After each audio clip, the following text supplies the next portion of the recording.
ಮೈಸೂರು ದಸರಾ ಎಷ್ಟೊಂದು ಸುಂದರ, ಚೆಲ್ಲಿದೆ ನಗೆಯ ಪನ್ನೀರ. ಸ್ನೇಹಿತರೆ, ಈ ಸಾಲುಗಳು ಯಾರಿಗೆ ಗೊತ್ತಿಲ್ಲ ಹೇಳಿ.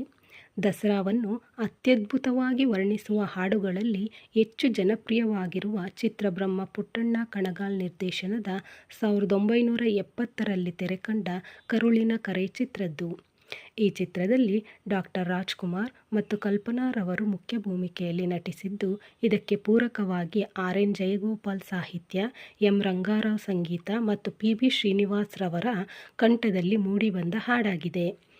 ಈ ಹಾಡು ಹಬ್ಬದ ವೈಶಿಷ್ಟ್ಯತೆಯನ್ನು ಅಚ್ಚುಕಟ್ಟಾಗಿ ಎತ್ತಿ ಹಿಡಿದಿದೆ. ಇಂದಿಗೂ ದಸರಾ ಬಂದರೆ ಮೊದಲು ನೆನಪಾಗೋದು ಇದೇ ಹಾಡು. ಮೈಸೂರು ದಸರಾ ಇದೊಂದು ಅದ್ಧೂರಿ ಸಂಭ್ರಮ ಎಂದರೆ ತಪ್ಪಾಗಲಾರದು. ದಸರಾ ಅಂದಾಕ್ಷಣ ಮೊದಲು ನೆನಪಾಗೋದು ನಮ್ಮ ಅರಮನೆ ನಗರಿ ಮೈಸೂರು. ಜಗಮಗಿಸೋ ಬೆಳಕಿನ ಚಿತ್ತಾರದಲ್ಲಿ ಮೈಸೂರನ್ನು ಕಣ್ತುಂಬಿಕೊಳ್ಳೋದಕ್ಕೆ ಎರಡು ಕಣ್ಣುಗಳು ಸಾಲೋದಿಲ್ಲ. ಹೆಜ್ಜೆ ಹೆಜ್ಜೆಗೂ ಸಿಂಗಾರಗೊಂಡಿರುವ ರಸ್ತೆಗಳು, ರಾಜರ ಕಾಲಕ್ಕೆ ಕರೆದುಕೊಂಡು ಹೋಗುವ ಚಿತ್ತಾರಗಳು ಮನಸ್ಸಿಗೆ ಮುದ ನೀಡುತ್ತದೆ. ಈ ನಾಡ ಹಬ್ಬ, ಕರ್ನಾಟಕದ ರಾಜ್ಯೋತ್ಸವ ಮೈಸೂರು ದಸರಾ ಭಾರತದಲ್ಲಿ ಪ್ರಸಿದ್ಧವಾಗಿದ್ದು, ಇದಕ್ಕೆ 400 ವರ್ಷಗಳ ಇತಿಹಾಸವಿದೆ. ಮೈಸೂರು ದಸರಾದ ಇತಿಹಾಸವು 1610ರಲ್ಲಿ ಮೊದಲನೇ ರಾಜ ವಾಡಿಯರ್ ರವರು 10 ದಿನಗಳ ಆಚರಣೆಯನ್ನು ಪ್ರಾರಂಭಿಸಿದರು.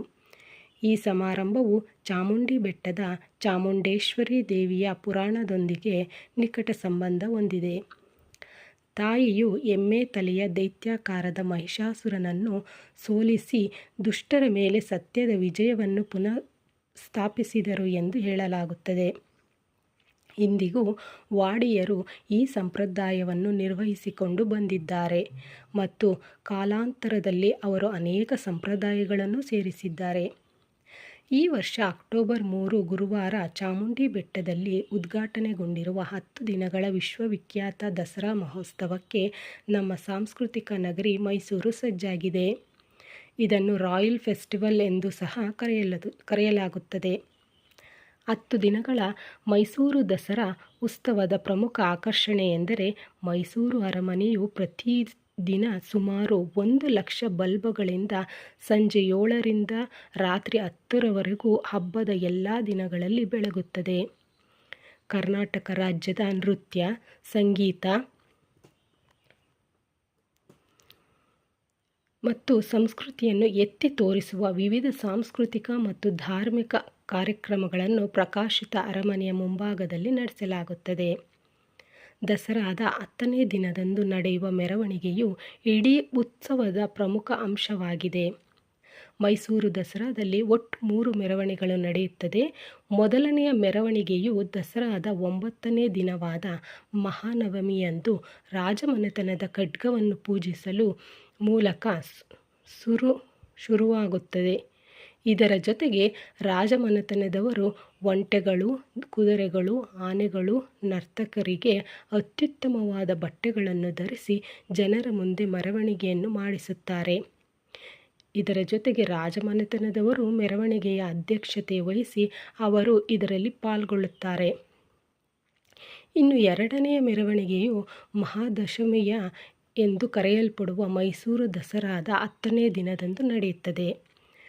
ಜಂಬೂ ಸವಾರಿ ಎಂಬ ಸಾಂಪ್ರದಾಯಿಕ ಮೆರವಣಿಗೆಯು ಅಲಂಕೃತವಾಗಿ ಬೆಳಗಿದ ಮೈಸೂರು ಅರಮನೆಯಿಂದ ಪ್ರಾರಂಭವಾಗಿ ಆಲ್ಬರ್ಟ್ ರಸ್ತೆಯಲ್ಲಿ ಸಾಗಿ ಅಲ್ಲಿಂದ ಸಯ್ಯಾಜಿ ರಾವ್ ರಸ್ತೆಗೆ ಬಂದು ತಲುಪುತ್ತದೆ. ಇಲ್ಲಿಂದ ಮೆರವಣಿಗೆಯು ಜಂಬೂ ಬಜಾರ್ ಮತ್ತು ಹೈವೇ ಸರ್ಕಲ್ ಮೂಲಕ ಬನ್ನಿ ಮಂಟಪದ ಮೈದಾನದ ಅಂತಿಮ ಹಂತವನ್ನು ತಲುಪುತ್ತದೆ. ಈ ಸಮಯದಲ್ಲಿ ದೊಡ್ಡ ಬ್ಯಾಂಡ್ಗಳು, ನೃತ್ಯ ತಂಡಗಳು, ಬೃಹತ್ ಅಲಂಕೃತ ಫ್ಲೋಟ್ಗಳು ಅನೇಕ ಪ್ರಮುಖ ಪೌರಾಣಿಕ ಘಟನೆಗಳನ್ನು ಮತ್ತು ಸಶಸ್ತ್ರ ಪಡೆಗಳ ಸಭೆಯನ್ನು ಚಿತ್ರಿಸುತ್ತದೆ. ಆದಾಗ್ಯೂ ಈ ವಿಶಿಷ್ಟ ಮೆರವಣಿಗೆಯಲ್ಲಿ ಪ್ರಮುಖ ಆಕರ್ಷಣೆ ಎಂದರೆ ಆನೆಯ ಮೇಲೆ ಚಿನ್ನದ ಆಸನದಲ್ಲಿ ಇರಿಸಲಾಗಿರುವ ಚಾಮುಂಡೇಶ್ವರಿ ದೇವಿಯ ವಿಗ್ರಹ. ಮೊದಲನೆಯ ಮೆರವಣಿಗೆಯು ಈ ವಿಗ್ರಹವನ್ನು ರಾಜಮನೆತನದವರು ಖಾಸಗಿಯಾಗಿ ಪೂಜಿಸುತ್ತಾರೆ ಮತ್ತು ನಂತರ ಬಂದಿರುವವರಿಗೆಲ್ಲ ಪ್ರದರ್ಶಿಸಲಾಗುತ್ತದೆ. ಇದಲ್ಲದೆ ಮೈಸೂರು ಅರಮನೆಯ ಎದುರಿನ ಮೈದಾನದಲ್ಲಿ ವಿವಿಧ ಪ್ರದರ್ಶನಗಳನ್ನು ನಡೆಸಲಾಗುತ್ತದೆ.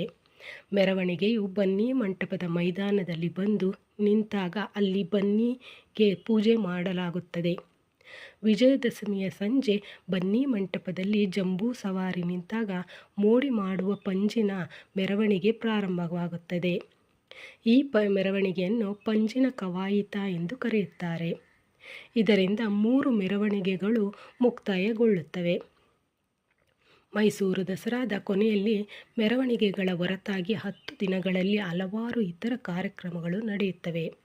ಮೈಸೂರು ದಸರಾದ ಮತ್ತೊಂದು ನೆಚ್ಚಿನ ಅಂಶವೆಂದರೆ ಮೈಸೂರು ಅರಮನೆಯ ಎದುರಿನ ಮೈದಾನದಲ್ಲಿ ನಡೆಯುವ ಪ್ರದರ್ಶನ.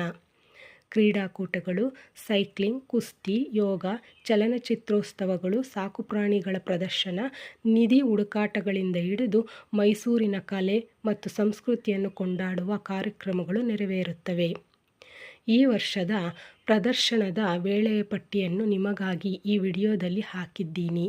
ಹೋಗಲು ಇಚ್ಛಿಸುವವರು ದಯವಿಟ್ಟು ಹೋಗಿ ಬನ್ನಿ. ಆಹಾರವು ಈ ಹಬ್ಬದ ಮತ್ತೊಂದು ದೊಡ್ಡ ಅಂಶವಾದರೆ ಬಂದ ಎಲ್ಲ ಸಂದರ್ಶಕರಿಗೂ ತಮ್ಮ ಭಕ್ಷ್ಯಗಳನ್ನು ಪ್ರದರ್ಶಿಸುವ ವಿವಿಧ ಆಹಾರ ಮಳಿಗೆಗಳನ್ನು ಸಹ ನೀವು ಕಾಣಬಹುದು. ಈ ರಾಜಮನೆತನದ ಉತ್ಸವದ ಮತ್ತೊಂದು ಆಕರ್ಷಣೆ ಎಂದರೆ ಅದುವೇ ಚಿನ್ನದ ರಾಜರ ಸಿಂಹಾಸನವನ್ನು ದಸರಾ ಹಬ್ಬದ 10 ದಿನಗಳ ಸಂಪೂರ್ಣ ಅವಧಿಯವರೆಗೂ ದರ್ಬಾರ್ ಹಾಲ್ನಲ್ಲಿ ಇರಿಸಲಾಗುತ್ತದೆ. ಈ 10 ದಿನಗಳು ಮಾತ್ರ ಸಿಂಹಾಸನವನ್ನು ಪ್ರತಿಯೊಬ್ಬರಿಗೂ ನೋಡಲು ಅವಕಾಶ ಸಿಗುತ್ತದೆ. ಮೈಸೂರು ದಸರಾವು ಮೈಸೂರಿನ ರಾಜಮನೆತನದ ಮತ್ತು ಮೈಸೂರಿನ ಜನರಿಗೆ ಬಹು ಪ್ರಿಯವಾದ, ಮನಸ್ಸಿಗೆ ಹತ್ತಿರವಾದ ಹಬ್ಬ ಎಂದರೆ ತಪ್ಪಾಗಲಾರದು. ಇನ್ನು ದಸರಾ ಹಬ್ಬಕ್ಕೆ ಎಂಟ್ರಿ ಫ್ರೀ ಅಂದರೆ ಮೈಸೂರು ದಸರಾದ ಹೆಚ್ಚಿನ ಭಾಗವು ಪ್ರಜೆಗಳಿಗೆ ಉಚಿತವಾಗಿದ್ದು, ಪ್ರಮುಖ ಕಾರ್ಯಕ್ರಮಗಳಾದ ದಿ ಟಾರ್ಚ್ ಲೈಟ್ ಪೆರೇಡ್ಗೆ ಟಿಕೆಟ್ ಅಗತ್ಯವಿದೆ. ಸಂದರ್ಶಕರು VIP ಗೋಲ್ಡ್ ಕಾರ್ಡನ್ನು ಸಹ ಪಡೆದುಕೊಳ್ಳಬಹುದು. ಇದು ಮೆರವಣಿಗೆಗೆ ನೋಡುವುದಕ್ಕೆ ಪ್ರವೇಶ ಮಾತ್ರವಲ್ಲದೆ ಅನೇಕ ವಿಶೇಷ ಕೊಡುಗೆಗಳು ಮತ್ತು ಪ್ರತ್ಯೇಕ ಆಸನಗಳ ವ್ಯವಸ್ಥೆಯೂ ಮಾಡಲಾಗಿದೆ. VIP ಗೋಲ್ಡ್ ಕಾರ್ಡ್ ಪ್ರತಿ ವ್ಯಕ್ತಿಗೆ ಸುಮಾರು 4,000 ವೆಚ್ಚವಾಗುತ್ತದೆ. ದಸರಾ ಉತ್ಸವದ ಟೈಮಲ್ಲಿ ಮೈಸೂರು ಜನಜಂಗುಳಿಯಿಂದ ಕಿಕ್ಕಿರಿದು ಹೋಗಿರುತ್ತದೆ.